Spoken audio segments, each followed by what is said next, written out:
Good morning, students. Today we are going to discuss a topic, a convolution theorem. Actually, the convolution theorem comes under the topic of Laplace transformation, which comes under Laplace inverse transformation. Okay. Actually, the general definition of convolution theorem is the convolution of two functions, f of t and g of t, where t is greater than or equal to 0. Then f of t and g of t is equal to 0 to t f of u into g of t minus u du. Okay, wow.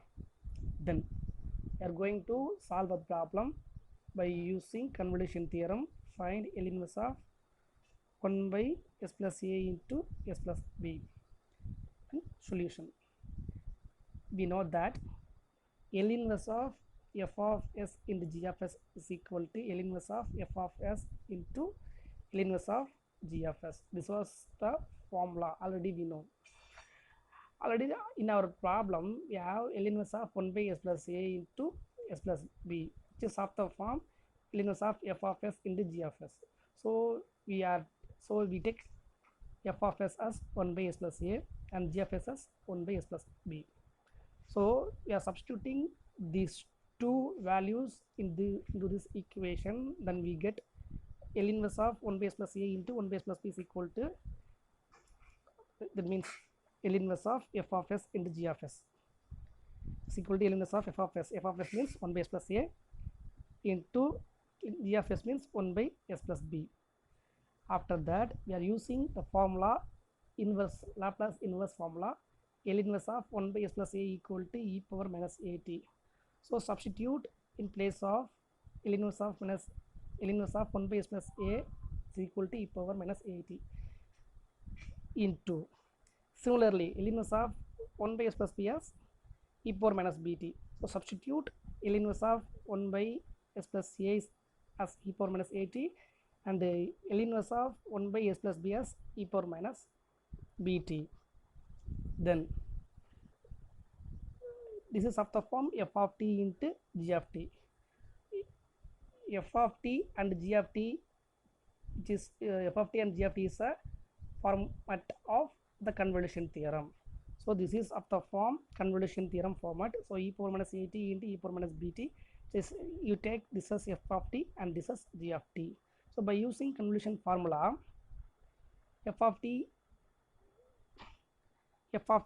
into g of t is equal to 0 to t f of u into g of t minus u.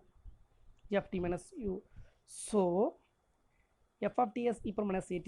So you took e power minus au into e power minus b of t minus u du by using this formula.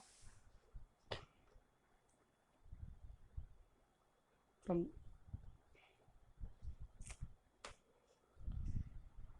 f of u is e power minus au, g of t minus u வந்து e power minus p of d minus u. Then we are going to split the terms, splitting into terms e power minus au into e power minus bt and e power bu du. After that you take e power minus bt as common outside. Then the remaining terms are 0 to t e power minus a minus b into u.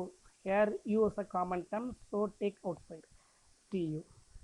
After that you are going to integrate this one. Actually you know that e power minus ax dx is equal to e power ax by a. So by using this formula e power minus a minus b into u here.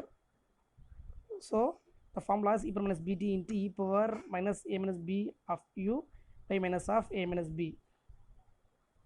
By using this formula we get this answer. After that substituting the limits 0 to t. 0 is a lower limit and t is a upper limit. Then e power minus pt into e power minus a minus bt by minus of a minus b minus when you substitute at upper limit, you got this answer, and substitute the lower limit, we got the answer 1 by minus of a minus b. Then here minus of a minus b is common for two terms, so you are taking a minus b as a outside. E power minus bt by minus of a minus b e power minus at e power bt minus 1. Then multiply minus into here, then we got minus 1 into plus 1, then the positive term will be negative, so 1 minus e power minus at and e power bt. Here e power minus at, you can write it like that, e power bt by e power at. Then we are going to multiply the e power minus bt into into the inside, then 1 by a minus b e power minus bt minus e power bt into e power minus bt. So if the powers and adding the powers, e power bt minus bt, then you get e power 0 by e power at, here e power minus bt. Then the value of e power 0 is 1, so 1 by a minus b e power minus bt minus 1 by e power at, so 1 by a minus b e power minus bt minus e power minus at. Actually the 1 by e power at is equal to e power minus at, that's why we are writing 1 by e power at as e power minus at. And this was the final answer. Thank you, students.